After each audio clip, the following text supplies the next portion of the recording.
I found a credit card statement in my mailbox for an account I never opened. The card had been maxed out, $47,000 in charges over 6 weeks. Someone had been living large on my name, my credit, my 67 years of careful financial reputation. At first, I thought it was identity theft, some stranger who'd stolen my information online. But when I checked the purchase history, my blood ran cold. Restaurant in Scottsdale where my son lives. Gas station 3 blocks from his house. Online payment to the same casino website he'd promised me he quit visiting 2 years ago. Before I tell you what happened next, drop a comment below. Where are you watching this from, and what time is it there right now? I want to know how far this story is reaching. The Saturday morning routine hadn't changed in 15 years. Coffee at 6, newspaper on the porch, sort through the week's mail that I'd let pile up because retirement means nothing is ever that urgent. That's how I'd always done it since leaving First Regional Bank after 42 years, the last 12 as branch manager. Old habits, comfortable rhythms. The Arizona sun was already warming the patio stones when I settled into my chair with the stack of envelopes. Electric bill, insurance renewal, political flyers I'd toss without reading. Then the Chase logo caught my eye. I didn't have a Chase account. Hadn't for 20 years, not since they bought out the local credit union I'd used before joining First Regional. I opened it anyway, assuming it was a promotional offer. It wasn't. The statement showed a Visa signature card. Credit limit of $50,000. Current balance of $47,216.43. Minimum payment due in 12 days. The account had been opened 3 months ago. The name on it was mine, Harold Eugene Patterson. My social security number, my address. Everything correct except one crucial detail. I had never applied for this card. I had never made these purchases. I had never agreed to any of this. My hands didn't shake. 42 years in banking teaches you to stay calm when numbers don't add up. I went inside, sat at my kitchen table, and read every line of that statement. The charges painted a picture. Expensive dinners, hotel rooms, a jewelry store purchase for $6,000, electronics, and recurring weekly payments to something called Desert Luck Online Gaming. $500 every Monday like clockwork. I knew that name. My son Kevin had been addicted to online poker for years. Said he'd quit after his wife Lisa gave him an ultimatum. Said he was going to meetings, getting help, turning his life around. I'd believed him because I wanted to believe him, because he was my son. I pulled out my laptop and logged into my credit monitoring service. What I found made me sit back in my chair for a full 5 minutes without moving. 3 credit cards had been opened in my name in the past 4 months. Total credit extended was over $120,000. Total balance owed was $93,000. My credit score had dropped 140 points in 90 days. Someone had systematically destroyed my financial identity, and every single charge pointed toward Scottsdale, toward my son. I didn't call Kevin.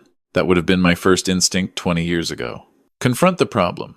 Demand answers. Fix it with a direct conversation. But 42 years of investigating fraud at the bank had taught me something. Never alert the suspect before you understand the full scope. Watch the pattern. Follow the money. See where the trail leads before you close any doors. Instead, I called my attorney. Then I pulled my full credit report. Then I started documenting everything. Monday morning, I drove to my bank, not the branch where I used to work, the main downtown office where I still had contacts in the fraud investigation department. Sarah Chen had worked under me for 8 years before I retired. She was now head of security operations. I trusted her completely. The coffee in her office was terrible, but the information she gave me was worse. Someone had been accessing my accounts remotely, she told me. Not making withdrawals, just watching, checking balances, monitoring when deposits hit, learning my patterns. How long? I asked. She checked her screen. At least 6 months, maybe longer. We'd need to do a full audit. Someone had been studying my financial life. They knew when my pension deposited, when my Social Security hit, when I paid my bills. They knew exactly how much I had and exactly when I wouldn't notice small discrepancies.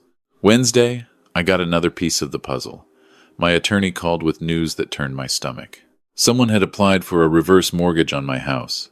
The application was currently being processed by a company called Horizon Home Equity. They'd already scheduled an appraisal. "Did you sign anything?" he asked. "I did not." "Then we need to stop this immediately," he said. "Your house is worth $400,000. If this goes through, they'll own your home." The application had my signature on it, notarized and dated 3 weeks ago. The notary listed was someone I'd never heard of, in an office I'd never visited, in a city I hadn't been to in years. Forgery. Blatant and obvious to anyone who cared to look closely. But Horizon Home Equity apparently didn't care to look closely. They saw an old man with a paid-off house and dollar signs. That night, I couldn't sleep. My son's face kept appearing in my mind. Kevin at 5 years old, helping me rake leaves. Kevin at 16, asking to borrow the car for his first date. Kevin at 32, crying at his mother's funeral, promising me he'd get his life together. Kevin now at 41, apparently stealing everything I had. But something didn't fit. Kevin was many things. Weak-willed, easily addicted, bad with money. But he wasn't organized. The gambling that had consumed him for years wasn't strategic. It was impulsive and chaotic. This fraud was methodical, patient, planned months in advance. Kevin couldn't plan what he was having for dinner. Someone else was running this operation. Someone smarter. Someone closer than I'd realized. Thursday morning, I called my daughter-in-law Lisa. "We should have lunch," I said. "Just the two of us. I want to talk about Kevin's birthday next month." Her voice was warm as always. "Oh, Harold, that's so sweet. I'd love that. How about Saturday?" I agreed. Then I hung up and stared at the phone for a long time. Lisa had worked in real estate for 15 years. She knew about mortgages, property values, closing documents. She had access to my house when they visited. She had opportunity. And 6 months ago, she'd insisted on helping me set up online banking because it would be so much more convenient for a man my age. I'd given her my passwords. I'd trusted her. Saturday came bright and hot. Arizona in April, already pushing 90 degrees. I met Lisa at a cafe in Scottsdale, halfway between my house in Mesa and their place. She looked perfect as always. Manicured nails, designer sunglasses pushed up on her head, the 3-carat ring Kevin had bought her glinting in the sunlight. The ring I now realized Kevin couldn't possibly have afforded on his landscaping supervisor salary. "How's Kevin doing with his recovery?" I asked, keeping my voice casual. "You know, the gambling thing." Lisa's smile flickered for just a moment. "He's doing great, Harold. 6 months clean, going to meetings twice a week. I'm so proud of him." "That's wonderful." I paused, watching her face. "I've been thinking about my finances lately. Getting older. Want to make sure everything's in order." Her eyes sharpened slightly. "That's smart. Have you talked to a financial advisor?" "I'm thinking about it. Maybe doing a reverse mortgage. Get some cash out of the house while I can still enjoy it." The change in her expression was microscopic, but I'd spent 4 decades reading people across a desk when they were lying about their loan applications. Lisa's pupils dilated. Her breathing changed. She leaned forward just slightly. "That's interesting," she said, voice carefully neutral. "Have you researched companies?" "A few." "Horizon Home Equity seems popular." "Nothing. No reaction at all to the name. Too controlled." A normal person would have asked questions, offered opinions, shown some natural curiosity. Lisa showed nothing because she was trying too hard to show nothing. "Anyway," I said, changing the subject. "Kevin's birthday. I was thinking about giving him some money, help with the house repairs he mentioned." Lisa's face softened into something that almost looked like genuine warmth. "That would mean so much to him, Harold. You know how much he looks up to you." I smiled back at her. "How much were you thinking? 20,000? 30? Her eyes actually lit up. "Whatever you're comfortable with, Dad." She'd started calling me Dad 3 years ago. It had felt nice then. It felt different now. After lunch, I drove home and called Sarah Chen again. "I need you to trace where the remote access to my account is coming from." She was quiet for a moment. "Harold, that's not really something I can officially do without a police report." "Sarah," I said, "someone is trying to steal my house. My credit is destroyed. I need to know who's watching my accounts. Please." More silence. Then she sighed. Give me a few hours. At 9 that night, my phone buzzed with a text. IP address traces to a residential location in Scottsdale. She'd included the street address. I didn't need to look it up. I knew it by heart. My son's house. The house I'd helped them buy with a $50,000 gift 6 years ago. The house where my grandchildren lived. The house from which someone had been systematically dismantling my financial life. I called my attorney first thing Monday morning. Thomas, I need to know something. If my son and daughter-in-law are arrested for fraud, what happens to my grandchildren? He was quiet for a long moment. Harold, are you sure about this? I'm sure someone in that house is committing fraud against me. I'm sure my signature was forged on a reverse mortgage application. I'm sure someone has opened credit cards in my name. I'm not sure yet who exactly is responsible. His voice was careful. If both parents are incarcerated, the children would need alternative guardians, family members typically. My grandchildren were 8 and 11. Mia loved horses and wanted to be a veterinarian. Jake was obsessed with baseball and had his father's easy smile. They hadn't chosen their parents. They hadn't done anything wrong. What if only one parent is guilty? I asked. Then the other parent would retain custody, assuming they weren't complicit. I hung up and sat in my kitchen for a long time, thinking about Kevin. Thinking about whether he knew what Lisa was doing, or whether she was using him too. Thinking about how badly I wanted to believe my son wasn't capable of this. Tuesday, I installed cameras in my house. Small ones, hidden in places a visitor wouldn't notice. I'd learned enough about evidence in 42 years to know that documentation was everything. Wednesday, I called Kevin and Lisa for a family dinner on Sunday. Said I wanted to discuss something important about the future. Lisa's voice on the phone was eager, excited. She thought the trap was closing on me. She didn't know I was the one setting it. Sunday afternoon, they arrived at 4. Kevin looked tired, dark circles under his eyes, the familiar signs of stress I recognized from his gambling days. Lisa looked polished and confident. The kids ran to hug me, and I held them tight, knowing that whatever happened in the next hour would change all our lives. We ate dinner first. Pot roast, Kevin's favorite from childhood. I watched them both as we talked about school and sports and the weather. Normal family conversation, the kind we'd had 100 times before. After dessert, I sent the kids to the living room to watch TV. Then I turned to face my son and daughter-in-law across the kitchen table. I found something disturbing last week, I said. Credit card statements for accounts I never opened. Kevin's face went pale. Lisa's expression didn't change at all. That's terrible, Lisa said. Identity theft is so common these days. Have you contacted the police? I haven't yet. I've been doing my own investigation first. 42 years in banking, you know. Old habits. Kevin shifted in his chair. Dad, I'm sure it's just some scammer.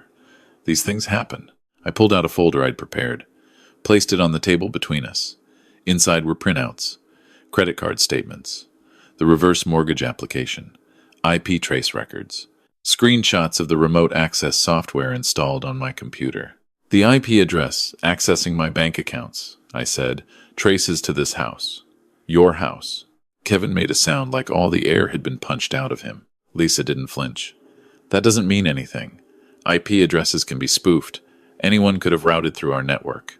I pulled out the reverse mortgage application. This has my signature on it. Forged. Notarized by someone I've never met. But the funny thing is, Lisa, I recognize the handwriting, not the signature, which was traced or copied somehow. The handwriting on the application form itself. You filled out the emergency contact forms when Kevin was in the hospital last year. I kept a copy. Same handwriting. Lisa's eyes went cold. You can't prove that.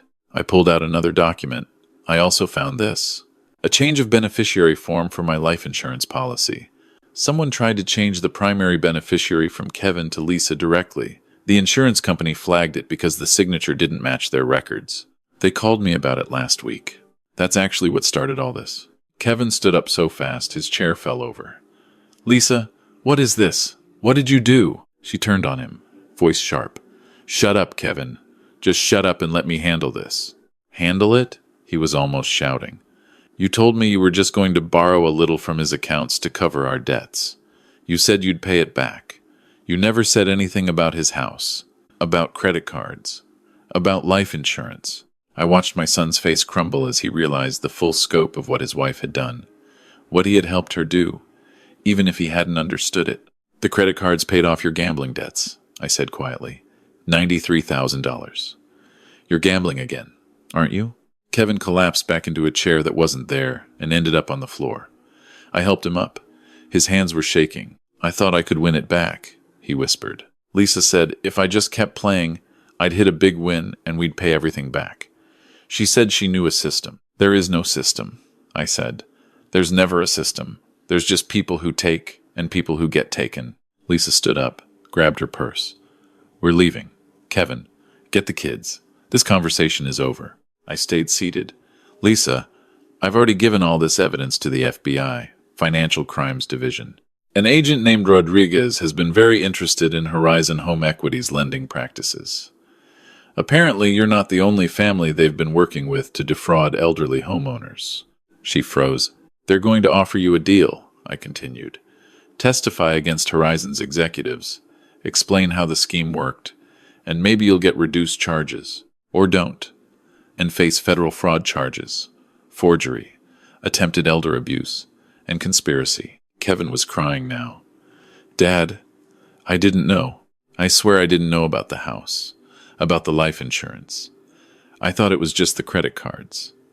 I thought we were borrowing. I looked at my son, the little boy who'd helped me rake leaves, the teenager who'd been so proud of his first job, the man who'd held my hand at his mother's funeral.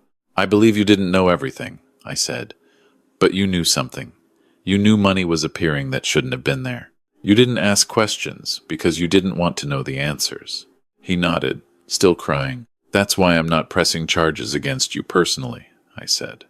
The FBI might see it differently, depending on what Lisa tells them. But from me, from your father, I'm giving you one chance to make this right. I handed him a card. Gamblers Anonymous. A real meeting, not a performance for your wife. You're going to go. You're going to get actual help. And you're going to be there for your children when their mother goes to prison. Kevin took the card with shaking hands. Lisa started to say something, but I cut her off. The agents are outside, I said. I told them to wait until we'd had a chance to talk. I wanted Kevin to understand before they came in. I walked to the front door and opened it. 2 agents in dark suits were waiting on my porch. Agent Rodriguez stepped inside. Lisa Patterson, Kevin Patterson, you're both being taken in for questioning related to federal fraud charges. Kevin went quietly, his face shell-shocked. Lisa screamed at me the whole way to the car, called me names I won't repeat, said I was destroying her family, that I was a monster, that I'd never see my grandchildren again. The agents had arranged for a social worker to take care of Mia and Jake. I hugged them both and told them Grandpa loved them and everything would be okay. I don't know if they believed me. 3 weeks later, I sat in a federal courtroom and watched the proceedings begin. Lisa's attorney had arranged a plea deal. She'd testify against Horizon Home Equity's executives in exchange for reduced charges. She'd still face prison time, but less than she would have otherwise. Kevin was granted immunity in exchange for his cooperation. He hadn't known about the reverse mortgage or the life insurance schemes. The FBI's forensic accountants confirmed that the more serious fraud had been conducted entirely through Lisa's devices and accounts. Kevin was guilty of looking the other way while his wife paid off his gambling debts, but not of actively planning to steal my house or harm me. The judge was clear. This was financial elder abuse of the most calculated kind. Mrs. Patterson exploited her position of trust within the family to systematically destroy her father-in-law's financial security and potentially endanger his life. That last part referred to the life insurance change. Lisa had been impatient. She'd wanted everything faster. The prosecutor argued that changing herself as direct beneficiary, bypassing Kevin entirely, suggested she had plans that went beyond simple fraud. We'll never know for certain what she intended. I try not to think about it too much. Lisa received 7 years in federal prison. Horizon Home Equity's executives received longer sentences. The whole operation had defrauded over 40 elderly homeowners across 3 states. Kevin moved in with me while he got back on his feet. He goes to meetings every day now, real ones. He got a job at a construction company and works hard to be present for his kids. Mia and Jake visit every weekend when they're not with their maternal grandmother. It's not the family I imagined having at 67. It's not the retirement I planned, but it's honest, which is more than I had 6 months ago. 2 months after the sentencing, I spoke at a local senior center about financial exploitation by family members. 30 people came. 8 of them approached me afterward with stories that sounded familiar. Small discrepancies in their accounts. Children or grandchildren who suddenly wanted to help with their finances. Signatures on documents they didn't remember signing. I gave them the same advice I wish someone had given me. Document everything. Trust your instincts. And remember that love and loyalty are wonderful things, but they don't protect you from people who've decided to take what's yours. Last week, I got a letter from the prison where Lisa is serving her sentence. I recognized the handwriting immediately. The same handwriting from the reverse mortgage application. I threw it away without opening it. Kevin asked me once if I regretted turning Lisa in, if I felt guilty about breaking up his family. I told him the truth. She broke up your family the moment she decided to steal from me. All I did was make sure she couldn't finish what she started. He didn't have an answer for that. Neither did I, really. My financial advisor says it will take about 2 years to fully repair my credit. The fraudulent accounts have been closed, the charges disputed and reversed. My house is still mine. My pension still deposits every month. I check my accounts daily now, something I never used to do. The cameras are still installed throughout my house. I've learned that trust, once broken, doesn't come back easily. Even with family. Especially with family. Jake wants to be a baseball player when he grows up. Mia still loves horses. Kevin goes to his meetings and works his shifts and slowly pays back the money his wife stole in my name. I don't know if he'll ever fully repay it. I don't know if that matters anymore. What matters is that I'm still here. Still in my house. Still living my life on my own terms. People ask me sometimes if blood is thicker than water. I used to believe it was. Now I know better. Self-preservation is thicker than blood. That's not cynicism.